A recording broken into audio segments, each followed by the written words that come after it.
Thanks for watching another Slice of SciFi video review. I'm Noah Richmond. And I'm Daren Gulspick. We are talking about Kong Skull Island.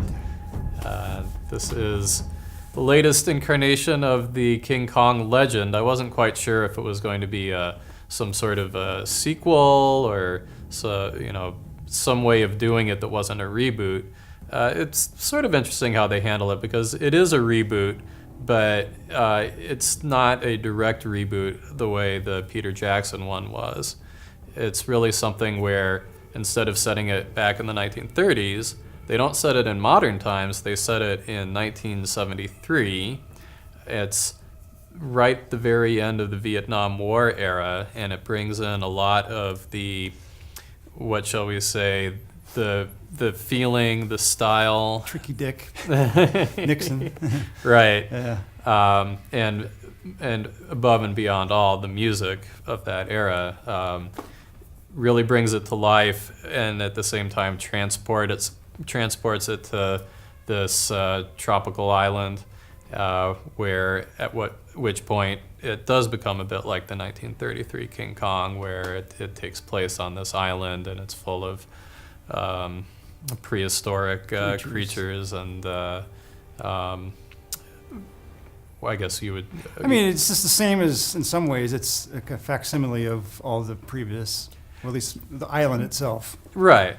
So yeah, it is a straight up reboot. It's definitely an interesting one. It does what's been done before, but it does it differently, and I think it does it pretty effectively. I think the visuals are out of sight. The use of sound, both the music and just the sounds that they use, it's very striking. It really draws you in, and Kong himself is just this gargantuan creature. Oh my God, yeah, the size of him and the scale. What a beautiful picture. Yeah. The colors that they chose to use, contrasting against this huge ape, And from the moment it starts, just the editing it's got this crispness to it, and of course, as you mentioned, the music, everything kind of flows, and it just leads into this great introduction with him. And the first time you see him, it's just, he explodes onto the screen, literally. Yeah. I just really enjoyed it. Yeah. I agreed with the whole point of it. Isn't a retelling it's a retelling essentially about what we've seen in the past, like most recently Peter Jackson, but it does it in its own. Right. Its own story in its own way, and it does it so much better than anything I've seen taking in that regard. The Samuel Jackson character was, I want to say he played the typical Samuel Jackson character, but it was, a Samuel Jackson character, but it kind of had that ring of, borrowing that whole point of like the Heart of Darkness, the Joseph Conrad book, and the Apocalypse Now. It had that vibe going on. About how one could become obsessed, right, and drive themselves into madness over that obsession, and it's just it had some really deep parts about the movie, Yeah, well, I guess for myself, what I really liked about it is it just felt like an old-fashioned creature feature, which is something that watching it I realized, they used to make films like this all the time when I was younger, and I don't see anything like this anymore. It's really nice seeing just a straight-up monster film, not slasher horror film, but just straight up monster film. And it had that feeling of the good old fashioned 50s B movie, but set in the 70s. Well, and I think the point of making it in the 70s was kind of a really clever way to approach this. Mm-hmm. It's far enough away that you can kind of, by throwing in music, borrowing the idea from the Guardians of the Galaxy, as far as, and what really made it good is like you had the songs were just playing like on top of the movie. It actually was it was like linking to, like on the helicopter, it had a stereo system in the same way Apocalypse Now did. So when the song's playing, it had its purpose in the movie. It wasn't just playing for the sake of the movie, Right. Like Guardians of the Galaxy did. He had the tape machine, or the Walkman. Right. But anyway, I just the little things like that really, I think, helped the movie elevate it, into an enjoyment factor for me. Yeah.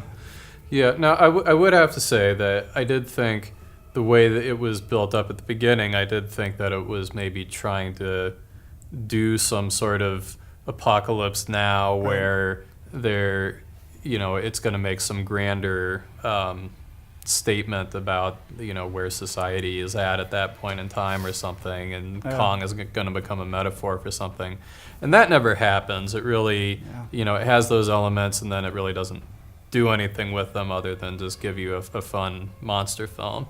I also thought that the ending was a little abrupt. Yeah.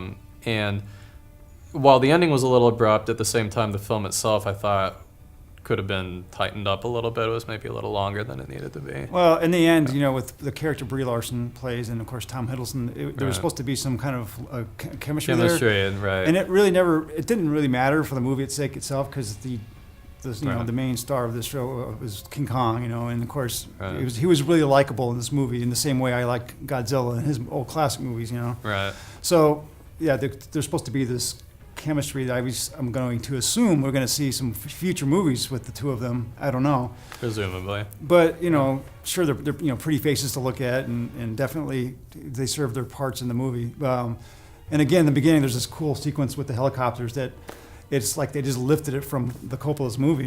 It's freaking amazing. The effects are just breathtaking. I've never seen King Kong look so Yeah. amazing, and like I said, real likable. Right. And it's hard to do that with a CGI. I imagine make something that isn't real seem real. Right. So Yeah. So anyway, overall, not a perfect film, but we definitely enjoyed it. We definitely recommend it. It was a lot of fun. Yep. And that's Kong Skull Island. And thanks for watching Slice of Sci-Fi.